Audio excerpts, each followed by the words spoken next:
இன்னைக்கு நம்முடைய வாழ்க்கையில் இருக்கிற நிறைய பிரச்சனைகள் எதனால வருது அப்படின்னா, நமக்கு பொது அறிவு இல்லாதனால தான் வருது.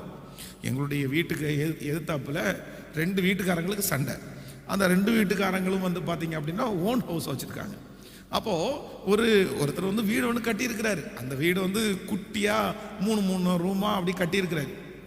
உள்ள கார் பார்க்கிங் கூட அதெல்லாம் அது பண்ண முடியல. அதில் அந்த மனுஷன் சத்தம் போட்டு கத்துறாரு, நான் என்ன வாடகை வீட்டிலே உட்காந்துருக்கிறேன், நான் என்ன பிச்சைக்கார நாயா, நான் வாடகை வீட்டிலே உட்காந்துருக்கிறேன் தாழ்ந்து போகிறதுக்கு. ஐயோ, அவர் பேசின வார்த்தை இது மட்டும் இல்லை, அவர் வந்து வாடகை வீட்டில் இருக்கிற எங்களை திட்டுறாரா இல்லை அவரை குறைவா பேசுறாரா எதுவுமே தெரில. ரொம்ப ஓவரா பேசுறாரு. நான் வந்து கோடிக்கணக்கான வீட்டில் உட்காந்துருந்து உங்ககிட்ட தாழ்ந்து போகணுமாமா அப்படின்னு திரும்ப திரும்ப நான் என்ன வாடகை வீட்டிலையா இருக்கேன், நான் என்ன வாடகை வீட்டிலையா இருக்கேன். அப்போது என்னென்னா அப்படியே அதை சிலர் சொல்லுவாங்க, அப்படி இல்லை வாழைப்பழத்தில் ஊசி இறக்குற மாதிரி நான் பேசினேன், நச்சுன்னு ஒன்று சொன்னேன், குத்துறது மாதிரி ஒன்று பண்ணேன். இந்த குத்துறதும் இறக்குறதும் நமக்கு தேவை? சத்தமாக சொல்லுங்க. அது என்ன குத்துறது, அது என்ன இறக்குறது? ஒருத்தர் மேலே கசப்பு இருக்குதா, ஒருத்தர் மேலே ஒரு காரியம் இருக்குதா, நேரடியாக போய் பேசி, பிரதர் இந்த மாதிரி பண்ணாமல் இருக்கிறது நல்லது பிரதர், ஏன் பிரதர் இப்படி பண்ணிட்டீங்க, ஏன் பிரதர் இப்படி பேசுறீங்க, பேசிட்டீங்கன்னா வேலை முடிஞ்சிச்சு. இல்லை அவர்கிட்ட பேசவே முடியாத ஆள், ஆனால் அப்படி பண்ணுறாரு அப்படின்னா சரி ஓகே, இந்த மனுஷன் இவ்வளோதான் ரைட், நம்ம ஒதுங்கிக்குவோம் அப்படின்னு ஒதுங்கிக்கிறது மரியாதை. ஆனால் மனசுக்குள்ளேயே அதை வச்சுட்டு இந்த நாலேஜ் இல்லாத உங்களை மாதிரி நம்ம என்னக்கூடாது. கேட்குறீங்களா? நீங்கள் கேட்பீங்களா இந்த ஜெபத்துக்காக? ஆண்டவரே, நான் சொல்கிறேன், முக்கியமான ஜெப குறிப்பு என்ன அப்படின்னா, இந்த பொது அறிவு ரொம்ப முக்கியம். ஆண்டவருடைய பிள்ளைகள் ரொம்ப கவனமாக இருக்கணும், ரொம்ப கவனமாக இருக்கணும். நமக்கு சில நேரங்களில் நம்மை அறியாமலே கோபம் வந்து விடுகிறது. ஆனால் ரொம்ப ஜாக்கிரதையாக இருக்கணும், ரொம்ப ஜாக்கிரதையாக இருக்கணும். ஆண்டவரே, எனக்கு ஒரு கிருபை பாராட்டும், எனக்கு பொது அறிவை தாரும் ஆண்டவரே, எந்த இடத்துல எப்படி நடக்கணும்னு எனக்கு கற்றுத்தாங்கன்னு ஜெபம் பண்ணுங்க.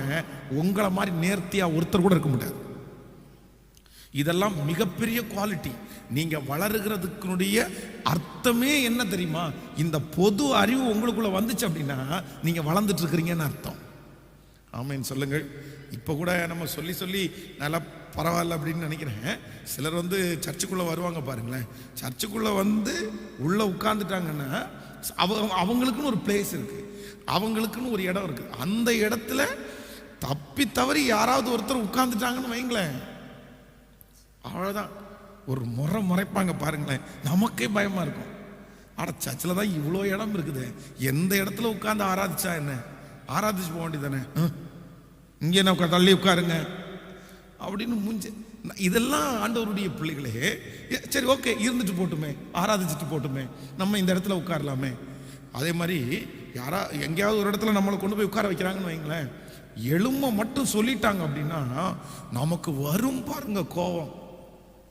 அது ரொம்ப கோபம் வருது இல்லைன்னா, இந்த வண்டியை கொண்டு போய் பார்க் பண்ணுவீங்க பாருங்களேன், பார்க் பண்ண உடனே அங்கே இருக்கிற வாட்ச்மேன், அங்கே நிறுத்தாதீங்க சார், அங்கே நிறுத்தாதீங்க சார், இந்த வாங்க அப்படின்னா நமக்கு ரொம்ப கோபம் வந்து, இங்கே தான் நிறுத்துவேன் நான், இப்போ 5 நிமிஷத்தில் வருவேன், இப்போ 2 நிமிஷத்தில் வருவேன்.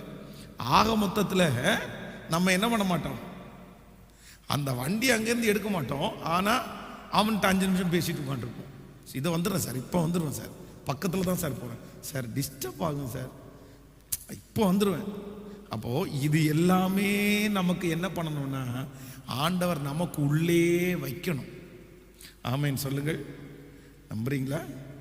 கல்யாண வீட்டுக்கு போனால் சாப்பிடும்போது பார்த்தீங்களா, அந்த பொது அறிவை குறித்து சொல்கிறேன். சாப்பிடும்போது ஒரு பந்தியில் சாப்பிட்டு உட்காந்துட்டு இருக்காங்க, பின்னாடி போனால் இங்கே மட்டும்தான் அது நடக்குது, நம்ம பட்டம் தான் நடக்குதுன்னு நினைக்கிறேன். பின்னாடி போனால் வரிசையாக பின்னாடி முன்னிட்டு பானுவான்.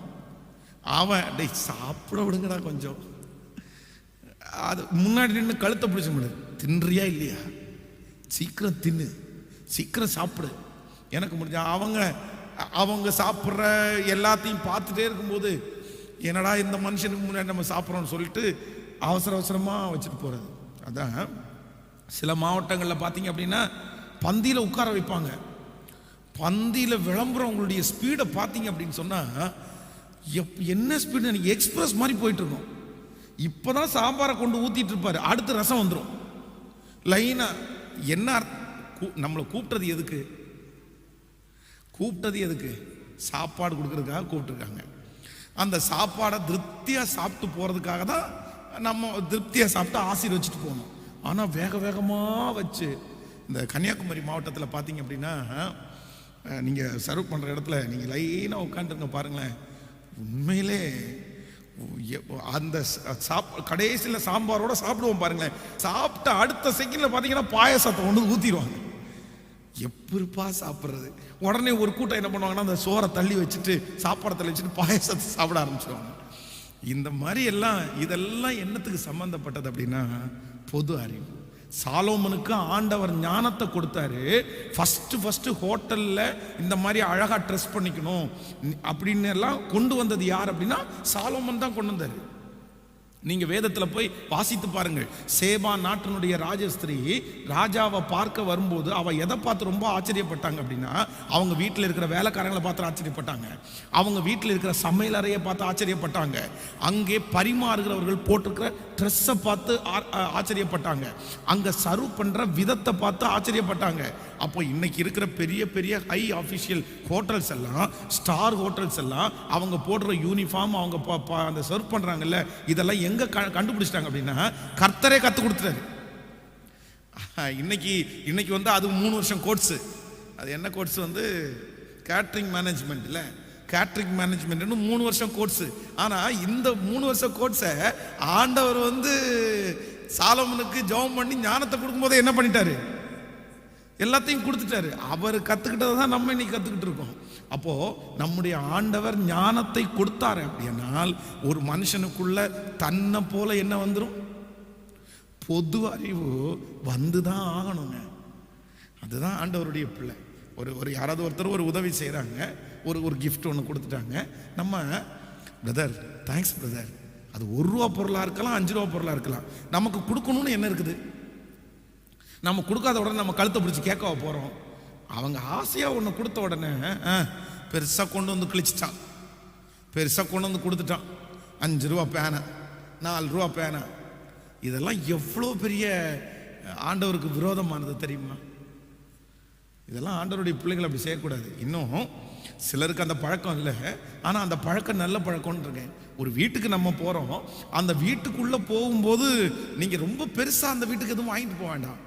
ஒரு 5 ரூபா சாக்லேட்டு, அந்த வீட்டில் 2 குழந்தைங்க இருக்கிறாங்க அப்படின்னு சொன்னால் போகும்போது ஒரு 2 சாக்லேட் வாங்கி கையில் கொடுத்துட்டீங்க அப்படின்னு சொன்னால் அந்த குடும்பத்தாருக்கு எவ்வளோ பெரிய சந்தோஷமாக இருக்கும். ஒரு குழந்தை பிறந்திருக்கு அப்படின்னு சொல்லும்போது அந்த குழந்தைக்கு ரொம்ப பெருசாக செய்யலைன்னா கூட சின்னதாக, சிலருக்கு பார்த்தீங்க அப்படின்னா கடமைக்காக வாங்கிட்டு போவாங்க. 2000 ரூபா செலவு பண்ணியிருப்பாங்க, ஆனால் ஒன்று கூட 5 பைசாவுக்கு உதவாது. ஒரு வீட்டில் கொண்டு போய் ஒரு பொருளை கொடுக்குறோம், 2000 ரூபாய்க்கு வாங்கி கொடுக்குறோம்ல, இந்த 2000 ரூபாய்க்கு ஒரு ஒர்த்துள்ள பொருளை கொஞ்சம் யோசிச்சு அந்த புள்ள பயன்படுத்துமா பயன்படுத்தாதா அப்படின்னு பார்க்குறோம் அப்படின்னா எனக்கு என்ன நடக்கணும்? நான் ஏதோ ஒன்று செய்ய வேண்டிய கடமை இருக்குதா, அதை செஞ்சா போதும்னு நினைக்கிறாங்களே தவிர அது அவங்களுக்கு நல்லதா கெட்டதா அப்படின்னு யோசிக்க தெரியல. அப்போ இது எல்லாமே எதுக்கு சம்பந்தப்பட்டு வருது அப்படின்னா பொது அறிவு.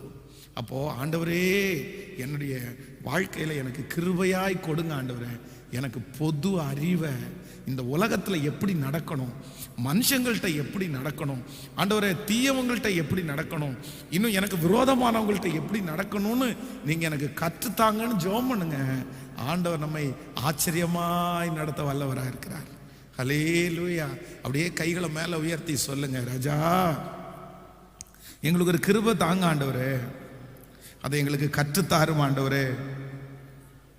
சொல்லுங்க, ஆண்டவரே எங்களுக்கு கற்றுத்தாருமாப்பா, எங்களுக்கு கற்றுத்தாரும் ஆண்டவரே.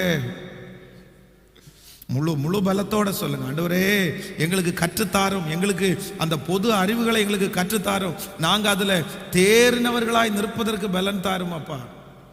நீங்க எங்களுக்குள்ள வந்தா அதெல்லாம் தன்னை போல வரும் ஆண்டவரே, அது எங்களுக்கு தேவை ஆண்டவரே, எங்களுக்கு தேவை. எங்களுக்கு நீர் தரப்போகிறதற்காக உமக்கு ஸ்தோத்திரம், ஸ்தோத்திரம், ஸ்தோத்திரம்.